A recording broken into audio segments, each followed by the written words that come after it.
Friends, કેમ છો બધા? માહિર્સ વેજ કિચનમાં તમારું સ્વાગત છે. ફ્રેન્ડ્સ, આજે હું તમારી જોડે શેર કરવા જઈ રહી છું બેસન ભુરજી. તમે પનીર ભુરજીને એક ભુરજી તો બહુ બનાવતા હશો, પણ આ વખતે તમે પનીર ભુરજી બેસન ભુરજી બનાવો. અલગ જ ટેસ્ટ અને ખૂબ જ સ્વાદિષ્ટ એવી બને છે. તો મેં આમાં અડધો કપ ચણાનો લોટ લીધો છે. આ ચણાનો લોટ તમે ઝીણો જાડો કોઈ પણ લઈ શકો છો. હવે આપણે બેસનને ધીમા ગેસ પર 3 થી 4 મિનિટ સુધી એને શેકી લેવાનું છે, જેથી કરીને જેની કચાસની સ્મેલ આવતી હોય એ જતી રહે.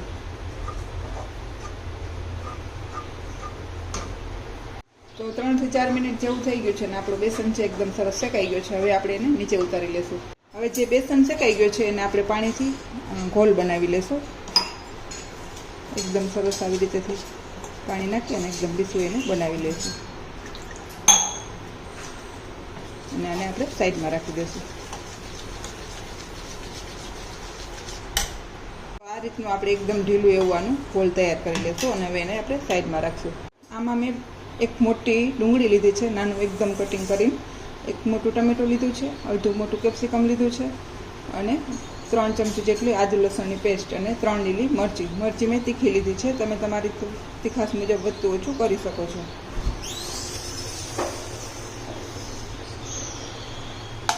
હવે આમાં મેં 2 ચમચા મોટા થાય એટલું તેલ લીધું છે. તેલ ગરમ થાય એટલે આપણે એમાં 1 ચમચી જીરું એડ કરશું.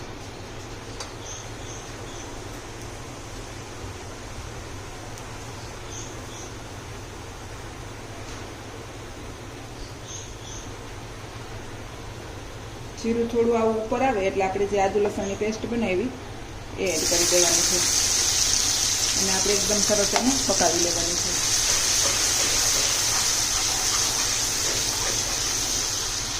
ડુંગળીને આપણે ફૂલ નથી બ્રાઉન કરવાની, થોડી અધકચરી રહે એ સ્ટાઇલની પકાવવાની છે, જેથી કરીને આપણે જે ભુરજીમાં ક્રન્ચી ટેસ્ટ આવતો હોય એવો આવે.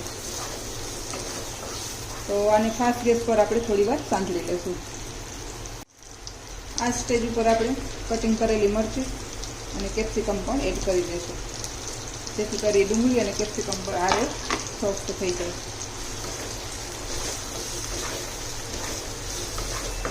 ઉનાળા અને ચોમાસામાં ક્યારેય સાપના પ્રોબ્લેમ થતા હોય ત્યારે આ રીતની તમે બેસન ભુરજી બનાવો છો, બધાને એટલી ભાવશે કે તમને વારે વારે બનાવવાની ડિમાન્ડ આવશે.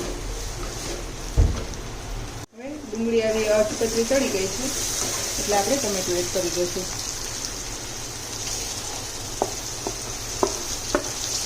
અને ફરી પાછું ટમેટા આપણે પકાવી દઈશું.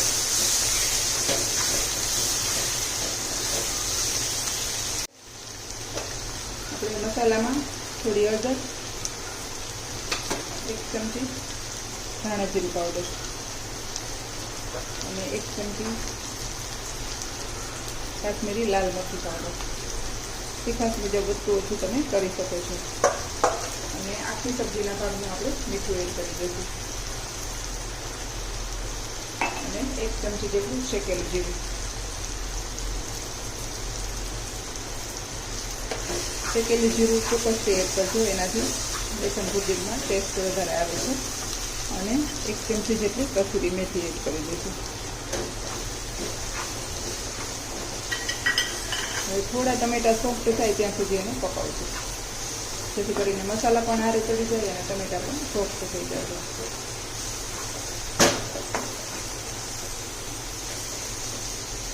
આ રીતના ટમેટા પણ થોડા સોફ્ટ થાય એટલે આપણે જે કોળ તૈયાર કર્યું એને આપણે ડાયરેક્ટ આની ઉપર પાથરી દેવાનું છે. આ રીતે પાથરી દઈશું.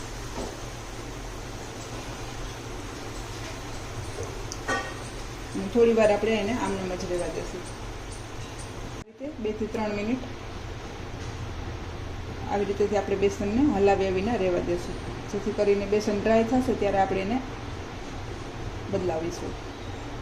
આપણે ઢાંકણને ખોલી અને ચમચાની મદદથી ધીમે ધીમે આવી રીતેથી આપણે એને પલટાવીશું, જેથી કરીને બેસન છે એકદમ સરસ ડ્રાય થઈ જશે. આ રીતે આપણે એકદમ જલ્દીથી નથી કરવાનું, ધીમે ધીમે આ રીતે બદલાવતું રહેવાનું છે. એકદમ ડ્રાય થઈ જાય ત્યાં સુધી એને આ રીતે આપણે હલાવતું રહેશું.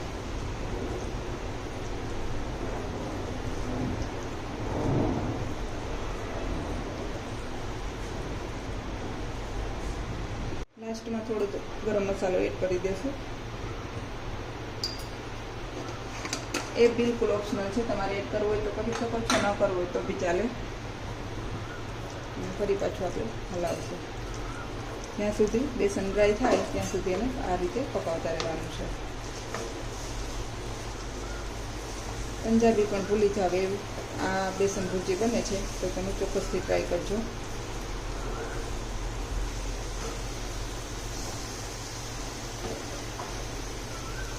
થોડું પનીર એડ કરશું, 2 ચમચી જેટલું. બિલકુલ ઓપ્શનલ છે, જો ન નાખો તો બી સબ્જીનો ટેસ્ટ સરસ જ આવે છે, પણ હું અત્યારે થોડું છે તો એડ કરું છું. અને ફરી પાછું આપણે એને હલાવી લઈશું.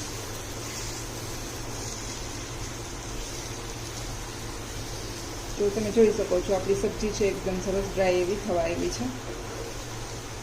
તો આ રીતની ડ્રાય થઈ જાય એટલે આપણે ગેસને બંધ કરી દેવાનો છે, કારણ કે બેસન છે એ થોડી વાર પછી વધારે ડ્રાય થઈ જાય છે.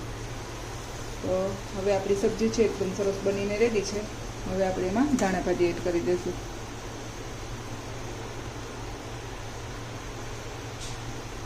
હવે નીચે ઉતારી લઈશું. તૈયાર છે મારી પનીર અને એક ભુરજીને પણ ટક્કર મારે એવી બેસન ભુરજી. જો તમને મારી આ રેસીપી પસંદ આવે તો લાઈક કરજો, શેર કરજો અને સબસ્ક્રાઈબ કરવાનું ભૂલતા નહીં. Thank you, by.